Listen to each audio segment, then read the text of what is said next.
Deputy Speaker. Deputy Speaker, in this grievance debate this evening, I want to draw the attention of the House to concerns my constituents have raised with me about the impact of the NDIS as it's rolled out across the country to the hundreds of thousands of Australians with disabilities. The NDIS, Deputy Speaker, as envisaged and designed by Labor, was meant to be a people-centred, focusing entirely on the individual needs of the people with the disability. Unfortunately, the Coalition Government's attitude to the NDIS was different to that of Labor's, and this was obvious from the onset. We well remember initially the dragging of the feet in signing the agreements with the states and territories in order to fully roll out the NDIS. Deputy Speaker, I think it's always best to put people's names and their personal circumstances in order to better illustrate the impact that government policies have on the individual daily lives of our constituents, and in this case, my constituents. And so today I want to speak about Lauren Winbanks and her very dynamic mum, Diane.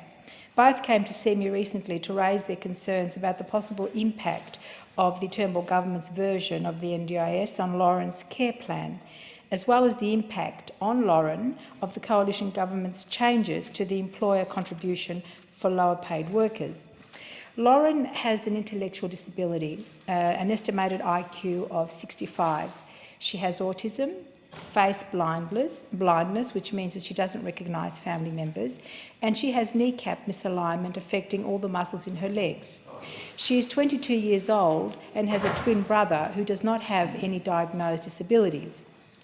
When Lauren first started school at Greenvale Primary, she was told that she should be in a special school. Despite that, she has managed to complete her education, including VCE. Her parents have invested enormous amounts of time and money focusing on what Lauren can do, not what she cannot do or should not be doing. Lauren is currently on a disability support pension and has been deemed by Centrelink as having zero capacity for work. Despite this, however, she has a job 1 day a week at Toy Bricks, a toy shop in Bayswater, on a supported wage scheme. She also spends 2 days a week in training for the Special Olympics in dressage, a sport in which she has represented her state in national competition. She is also currently practising for her Grade 5 exam in piano, and she plans to volunteer as a pianist in aged care homes and facilities. Lauren also has a special ability with building in Lego. She exhibits her building creations in Adelaide, Sydney and in Canberra, and in fact she will exhibit in Canberra at the Hellenic Club in the second week of August this year. When she is building and displaying her Lego, it is the only time that Lauren actually speaks or talks to anyone. Lauren, with the help of her mother Diane, has built a grand piano out of Lego, combining her love of music and building bricks. The grand piano is currently one of the projects on the Lego Ideas site, which people can vote for as a future official Lego package for sale. Lauren currently receives a range of support on an individual support plan through the Victorian Department of Human Services. In March, next month, she will have her assessment taken over by the NDIS, and they will be responsible for providing her with her support. Lauren's mother is deeply concerned, based on her knowledge of other people's experiences with the NDIS, that a lot of these services, which are fundamental to Lauren's functioning and well-being, will be deemed ineligible for funding under what appears to be a hugely compromised and inflexible NDIS system. When first introduced by Labor, as I've already said, Deputy Speaker, NDIS was, to quote Diane, a fantastic idea that was driven by social justice goals. Under the current government, it has been reduced to simply trying to save money, quote unquote. This, of course, means that the staff who are involved in the NDIS assessments are constantly trying to rule things out as ineligible and are not interested in finding ways to support people's individual needs. When it was first introduced, the NDIS was meant to be people-centred, and nobody was expected to lose any of the support they were already receiving. Now, that does not appear to be the case at this point. For example, Deputy Speaker, Lauren currently has singing lessons. They have done more for her ability to speak than years of speech therapy ever did. And although the decision has not yet been made for Lauren, Lauren's mother fears that the NDIS assessment will rule that singing lessons are not an eligible service that should be funded. They would instead insist on funding speech therapy, which is much more expensive than singing lessons and, in Lauren's case, already proven as a far less effective proposition. And as far as Diane is concerned, and we should all be concerned, that sort of an attitude is not really saving money. Rather, it's wasting money on the wrong sort of support. Lauren also has a monthly full body massage, and she actually enjoys it, and she has come to need it. And the change in her mood and behaviour after a massage is dramatic. It is also feared that this too will be deemed a health service, not a disability service, and hence will not be funded under the NDIS the way it currently is under the ISP. And it has been funded for Lauren since she was 4 years old. Lauren is currently also funded for support people to be with her at the Lego exhibitions and during other activities such as swimming. Overall, she's supported to around $48,000 per year. These activities, Deputy Speaker, are not a wish list, but essential to Lauren's ability to live a full life and participate in the community, including work and volunteering.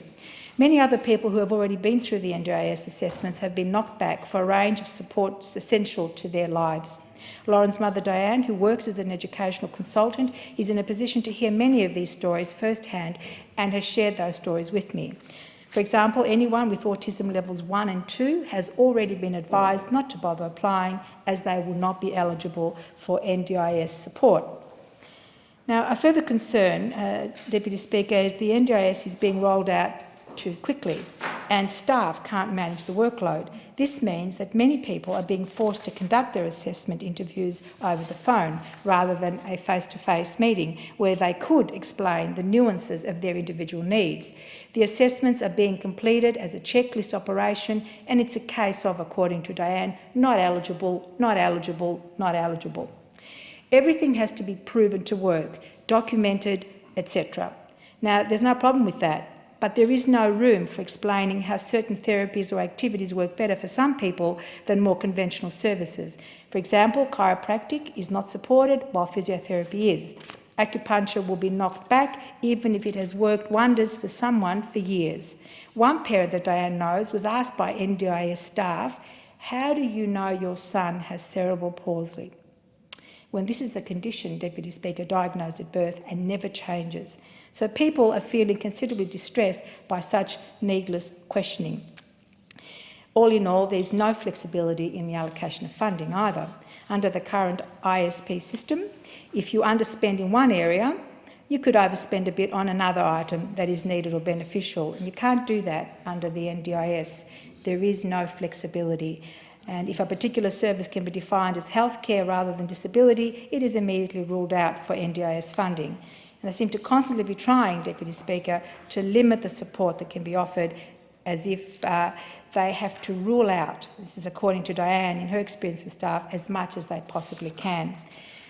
Lauren has also been in supported employment for 3 years, and at the end of her most recent job, she had a superannuation balance of 0. In 2013, the government got rid of the requirement for employers to make a super contribution for workers who earn below a minimum threshold. This has detrimentally affected supported workers such as Lauren. Even where employers do make a contribution, this small amount is cancelled out by super fund fees, Deputy Speaker. And perhaps people in this situation should be allowed, as a response to this, should be allowed to have, according to Diane, and I'd like to put this on record, should be allowed to have a regular bank account that employer contributions can be paid into so that they are not completely, they don't completely lose whatever they get in that account. It's not completely eaten up by fees. The current situation as it exists means that low-paid workers such as Lauren are unable to save any money at all and are effectively treated as second-class citizens or a subclass of workers.